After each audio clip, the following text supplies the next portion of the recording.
The story of my ex-boyfriend's gambling addiction finally is past. After we broke up, and I moved on with my life. But one day, while visiting the restaurant where he had worked, I ran into the manager. We started talking, and somehow, the conversation drifted to my ex.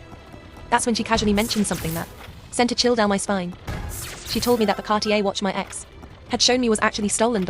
It had belonged to one of their mutual friends, someone who had been searching for it for months.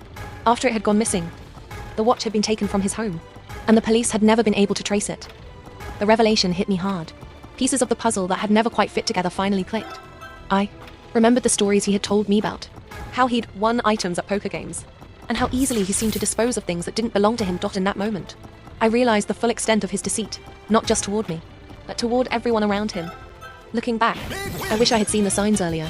I wish I had understood that gambling wasn't just a habit, but an addiction that could destroy a person. I also wish I had recognized the way his dishonesty and manipulation went beyond the casino and into his relationships.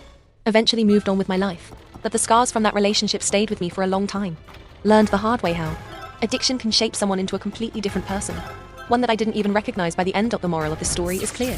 Addiction doesn't just affect the person struggling with it. It spreads out and touches everyone in their life. Whether it's gambling, drugs, or any other addiction, the consequences can be devastating. It's easy to get lost in the promises of quick wins and thrills, but in the end, those illusions always fade. True happiness and success come from honesty, balance, and the strength to face life's challenges without running to an escape.